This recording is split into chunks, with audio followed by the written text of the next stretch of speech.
வணக்கம். தமிழ்நாட்டோட பொருளாதாரம் பத்தி பேசினாலே ஒரு பெரிய கேள்வி நம்ம முன்னாடி வந்து நிக்கும். நம்ம மாநிலத்தோட பிரம்மாண்டமான கடன். இந்த கடன் எப்படி இவ்ளோ பெருசாச்சே? இதுக்கு யார் பொறுப்பு?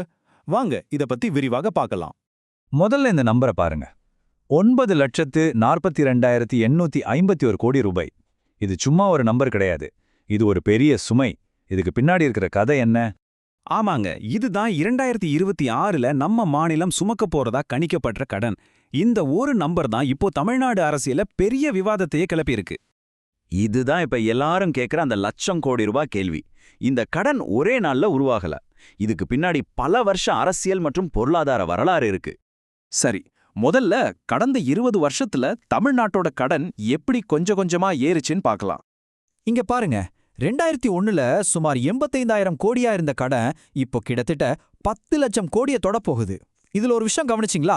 அதிமுக ஆட்சியா இருந்தாலும் சரி, திமுக ஆட்சியா இருந்தாலும் சரி, கடன் ஏறிக்கிட்டே தான் இருந்திருக்கு.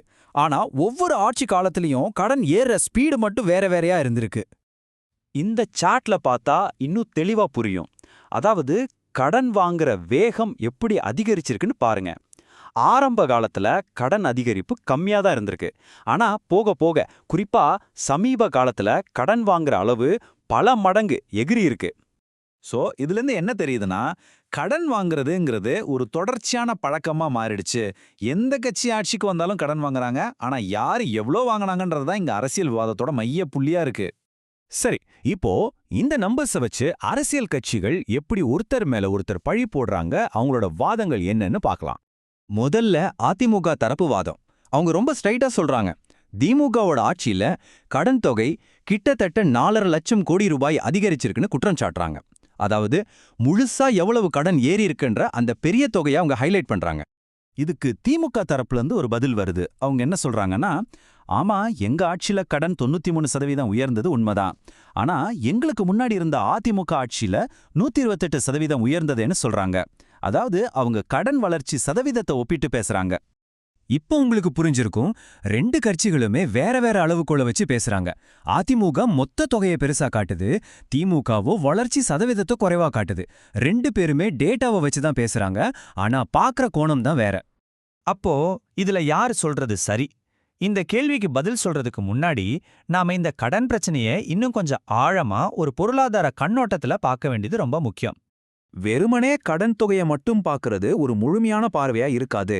அத மாநிலத்தோட ஒட்டுமொத்த பொருளாதாரத்தோட ஒப்பிட்டு பார்க்கணும். அதுக்கு ஒரு முக்கியமான அளவீடு இருக்கு. அதுதான் கடன் ஜிஎஸ்டிபி விகிதம். அப்படின்னா நம்ம மாநிலத்தோட மொத்த வருமானம், அதாவது ஜிஎஸ்டிபியில கடன் எவ்வளோ சதவீதம் இருக்குன்னு பார்க்கறது. சிம்பிளா சொல்லணும்னா, உங்க ஒரு வருஷ சம்பளத்தோட உங்ககிட்ட இருக்கிற மொத்த கடனை ஒப்பிட்டு பார்க்கற மாதிரி தான் இதுவும். இந்த சார்ட்டை பாருங்க, ரொம்ப தெளிவா விளக்குது. தமிழ்நாட்டோட மொத்த பொருளாதாரத்துல கடன்கிறது சுமார் 26.43% தான். அதாவது நாம 100 ரூபாய் சம்பாதிச்சா அதுல 26 ரூபாய் கடனா இருக்குன்னு அர்த்தம். இங்கேதான் ஒரு முக்கியமான விஷயம் இருக்கு. இந்த 26.43%ங்கிறது நிதி ஆணையம் வச்சிருக்கிற வரம்புகளுக்குள்ள தான் இருக்கு.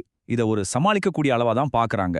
ஸோ கடனோட மொத்த தொகை பார்க்க பெருசா இருந்தாலும் தமிழ்நாட்டோட பொருளாதாரம் அதை தாங்குற அளவுக்கு வலுவா இருக்குன்றது தான் இதோட அர்த்தம். சரி, அப்போ எதுக்கு இவ்ளோ கடன் வாங்குறாங்க? இதனால பொதுமக்களான நமக்கு என்ன பாதிப்பு? வாங்க அதையும் பார்த்திடலாம். மக்கள் நலத்திட்டங்கள், புதுசா ரோடு, பாலம் கட்டுறது மாதிரியான உள்கட்டமைப்பு வசதிகள். கோவிட் மாதிரி ஒரு பெரிய நெருக்கடி வந்தப்போ பொருளாதாரத்தை சரி செய்ய வாங்கின கடன். இது மாதிரி விஷயங்களுக்கு தான் எல்லா அரசாங்கங்களுமே கடன் வாங்குறாங்க. இதுல கட்சி பேதமெல்லாம் கிடையாது. ஆனா இந்த கடன்ல இருக்கிற பெரிய சிக்கலே அதுக்கு நம்ம கட்டுற வட்டி தான். 2016க்கும் 2025க்கும் நடுவுல மட்டும் நம்ம கட்டுற வட்டி 3 மடங்கு அதிகமா இருக்கு. இப்போ வருஷத்துக்கு கிட்டத்தட்ட 62,000 கோடி ரூபாய் வட்டிக்கு மட்டுமே போகுது. யோசிச்சு பாருங்க, இந்த பணம் வளர்ச்சி திட்டங்களுக்கு போகாம வட்டி கட்டுறதுக்கே சரியா போயிடுது. ஆக கடைசியா நாம புரிஞ்சுக்க வேண்டியது என்னன்னா, தமிழ்நாட்டோட கடன் பிரச்சனைங்கிறது ஒரு கட்சி இன்னொரு கட்சியை குறை சொல்ற ஒரு சிம்பிளான விஷயம் கிடையாது. இது ஒவ்வொரு அரசாங்கமும் மாநிலத்தோட வளர்ச்சிக்கும் மக்கள் நலனுக்கும் முக்கியத்துவம் கொடுத்து எடுக்கிற முடிவுகளோட ஒரு விளைவு. அதனால நாம கேட்க வேண்டிய உண்மையான கேள்வி இதுதான். மாநிலம் வளரணும், மக்களுக்கு நல்லது செய்யணும், எல்லாம் சரிதான். ஆனா எதிர்கால தலைமுறை மேல பெரிய கடன் சுமையை ஏத்தாம இன்னைக்கு இருக்கிற தேவைகளை எப்படி பூர்த்தி செய்யறது? இந்த சரியான பேலன்ஸை நம்ம எப்படி கண்டுபிடிக்க போறோம்? இதுதான் நம்ம எல்லாரும் சேர்ந்து சிந்திக்க வேண்டிய அந்த ட்ரில்லியன் ரூபாய் கேள்வி.